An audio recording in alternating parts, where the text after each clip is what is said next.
ये कहानी शुरू होती है जब एक बड़े प्रदेश का राजकुमार अपना राजमहल सब कुछ त्याग कर बौद्ध संघ में शामिल हुआ। शुरुआती दिनों में नए भिक्षु ध्यान करना सीखते, इसके साथ साथ गौतम बुद्ध उन्हें भिक्षा मांगने भेजते ताकि भिक्षुओं का अहम कमजोर हो और उनका व्यवहार विनम्र हो जाए। संघ में आने के कुछ समय पश्चात राजकुमार भी भिक्षा दर पर जाने लगा। शुरू में सब ठीक था, लेकिन कुछ ही दिनों में घटना घटी जिस कारण राजकुमार विचलित हो गया और उसने भिक्षा दर पर जाने से मना कर दिया। भिक्षाटन का नियम था कि भिक्षु केवल 2 घरों में भिक्षा मांगते और नहीं मिलती तो आश्रम वापस आकर जल ग्रहण करते। एक बार राजकुमार भिक्षु नगर में भिक्षा मांगने निकला और दुस्सहयोग से भिक्षा नहीं मिली। शुरू में राजकुमार भिक्षु को निराशा हुई, लेकिन कुछ ही पलों में उसका मन शांत हो गया, जैसे कुछ हुआ ही न हो। बिना प्रयास के आज भिक्षु बड़ा प्रसन्न था। उसने लौटकर गौतम बुद्ध से कहा, आज मुझे भिक्षा प्राप्त नहीं हुई, लेकिन मेरा मन शांत है, न किसी विचार ने मुझे परेशान किया। गौतम बुद्ध भिक्षु की सारी भावनाएं समझ रहे थे। तथागत ने कहा, अच्छी बात है, अब तुम कल महल की तरफ भिक्षा मांगने जाना। भिक्षु ने आज्ञा का पालन किया और अगले दिन भिक्षा मांगने निकल गया। कुछ देर बाद जब भिक्षु महल के आगे से गुजरा तो उसे अपना महल याद आ गया कि कैसे वह ऐशो आराम का जीवन जीता था। भिक्षु ने सोचा, महल में खाने को स्वादिष्ट पकवान मिलते और सेवा करने को कई नौकर होते और सभी प्रकार के सुख मिलते। ऐसा सोचते सोचते भिक्षु के मन में इच्छा हुई कि आज बढ़िया भोजन मिल जाए। तभी भिक्षु सचेत हो गया कि यह सब अतीत की स्मृतियां हैं और मैं केवल इन्हें देख रहा हूँ। पुरानी यादों के ताज़ा होने से मन में कुछ इच्छाएं प्रकट हो रही हैं, ये भी मैं केवल देख रहा हूँ। अगर मैं इन शारीरिक इच्छाओं को पूरी करने की लालसा रखूँ तो मैं मन की शांत और यह जागृत अवस्था खो दूंगा। भिक्षु ने महसूस किया कि जब हम स्वयं को 2 कदम आगे ले जाते हैं, चेतना का स्तर ऊपर उठाते हैं, तब मन इस प्रकार के खेल खेलता है। जब हम मन को शांत करने लगते हैं तब मन हमें बेचैन करने की पूरी कोशिश करता है। भिक्षु ये सोचकर बहुत खुश हुआ क्योंकि आज उसने आत्मचिंतन से मन के बारे में गहरी समझ और सूक्ष्म दृष्टि प्राप्त कर ली। भिक्षु ने आश्रम आकर गौतम बुद्ध को सारी बात बताई और कहा, तथागत, आज मुझे आपकी कृपा से सूक्ष्म दृष्टि प्राप्त हुई। मन हमें बार बार इच्छाओं में उलझाना चाहता है।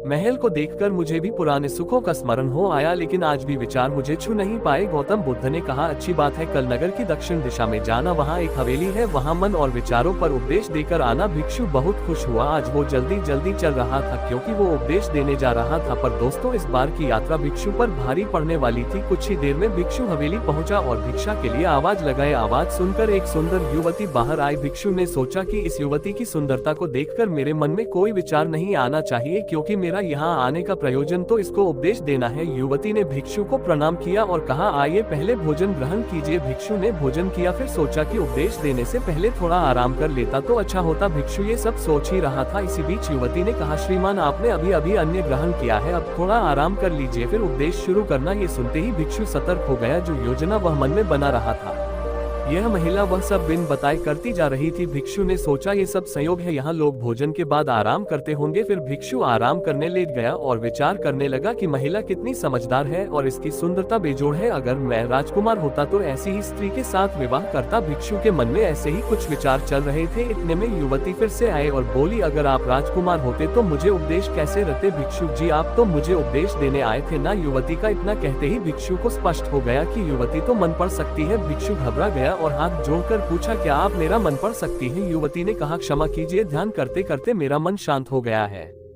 इसलिए बड़ी आसानी से मुझे दूसरों के विचार अपने आप महसूस हो जाते हैं, उनकी भावनाएं समझ आ जाती हैं। जब भिक्षु ने सुना तो उसके पैरों तले जमीन सरक गई। फिर बिना कुछ बोले भिक्षु तत्काल आश्रम की ओर चल पड़ा। रास्ते में चलते हुए भिक्षु का दिमाग फटा जा रहा था, उसकी बेचैनी बढ़ गई थी। भिक्षु खुद को कोसने लगा कि मेरे मन में युवती के लिए ऐसे विचार क्यों आ रहे थे? उसने मेरे बारे में क्या सोचा होगा? अगर यह बात लोगों को पता चलेगी तो लोग भिक्षुओं और संघ के बारे में क्या सोचेंगे? आज भिक्षु बहुत लज्जत महसूस कर रहा था और वह थोड़ी ही देर में आश्रम पहुँच गया। जब भिक्षु गौतम बुद्ध के सामने पहुँचा तो तथागत ने देखा कि उसके चेहरे की रौनक जा चुकी है, दोनों कंधे झुके हुए थे। भिक्षु ने बुद्ध से कहा, अब मैं कभी भिक्षा के लिए नहीं जाऊंगा। तथागत ने कहा, पहले आराम से बैठो, फिर मुझे बताओ कि तुम्हारी चाल में इतनी थकान क्यों है?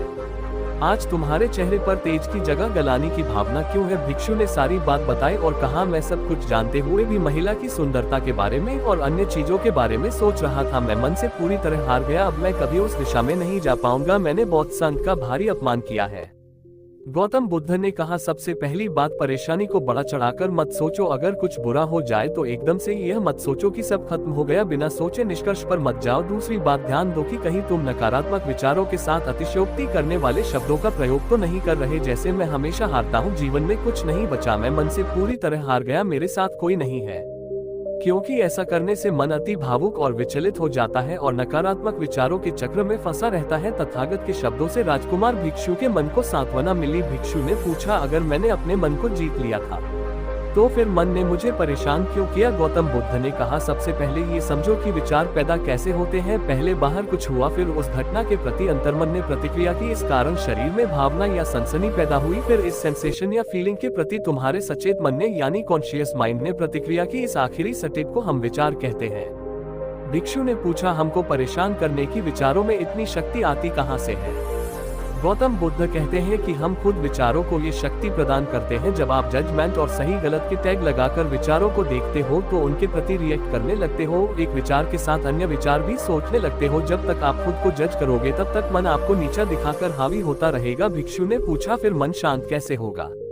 गौतम बुद्ध ने कहा, अगर विचार है तो शरीर में भावना भी महसूस हो रही है, क्योंकि हर विचार भावना के साथ प्रकट होता है। अगर आप अश्लील विचार महसूस कर रहे हो तो इसका मतलब है कि शरीर में एक भावना यानी सेंसेशंस भी महसूस हो रहे हैं और फिर आप उसके बारे में सोच रहे हो या रिएक्ट कर रहे हो। और इसी बात में मन को शांत करने का तरीका छपा है। हर विचार को देखना कठिन है क्योंकि विचारों का वेग तेज है, लेकिन शरीर में महसूस हो रही भावना यानी सेंसेशंस को देखना आसान है, क्योंकि ये देर तक बनी रहती है। अगर इन्हें बिना जजमेंट के सही गलत का मतलब लगाए सिर्फ देखा जाए तो ये गायब भी हो जाती है। तब मन के पीछे जो शांति है वो प्रकट होती है और उस शांति में एहसास होता है कि मन हमारा कुछ नहीं बिगाड़ सकता। हमारा अंतर्मन कैसे ठीक होता है? नॉन जजमेंट से। अगर हम किसी भी इंसान या घटना या फिर अपने मन को बिना जजमेंट के देखते हैं तो मन के साथ साथ अंतर्मन अपने आप स्वस्थ और शांत होने लगता है। अगर तुमने मात्र ये देखा होता कि इस औरत के प्रति विचार केवल मेरे अंतर्मन के रिएक्शन के कारण है और यह मैं केवल देख रहा हूँ, मन में बहुत कुछ चल रहा है लेकिन मैं सांस के प्रति सचेत हूँ, मैं शरीर में होने वाली प्रतिक्रिया को देख रहा हूँ, तब भी तुम सचेत होकर दृष्टा भाव में लौट आते। मन के पीछे जो शांति है वह हमारी सबसे बड़ी ताकत है। हम बड़ी आसानी से विचारों को शांत कर सकते हैं और एक दिन ये जान सकते हैं कि किसी भी प्रकार का विचार चिंता असल में इस शांति को पार नहीं कर सकता। हम हमेशा विचारों से अछूते हैं। गौतम बुद्ध कहते हैं, तुम याद रखो, विचार तुमसे है, तुम विचारों से नहीं। तुम हमेशा ही अपने विचारों से शक्तिशाली हो, अपने डरों और चिंताओं से शक्तिशाली हो। अब तुम अगले 7 दिन युवती के घर भिक्षा मांगने जाओगे और ध्यान रखना, अपने विचारों को जज मत करना। अच्छे बुरे विचार केवल तुम्हारा द्वार खटखटाते हैं। तुम केवल इतना याद रखना कि तुम वो शांति हो जिसमें सब प्रकट हो रहा है। अगले दिन भिक्षु पूरे मार्ग जागृत होकर चला। महिला के घर जाने से पहले थोड़ी घबराहट हुई, लेकिन भिक्षु दृष्टा भाव में बना रहा। विचारों को, शरीर में उठ रही भावनाओं को, डरों को, गिल्ट को, सबको बस देखता रहा। जब वापस लौटा तो वह पूरी तरह शांत था। आज उसमें मैंने मन को जीत लिया है, यह अहंकार भी नहीं था। आज उसने सही मायनों में मन को पार कर लिया था।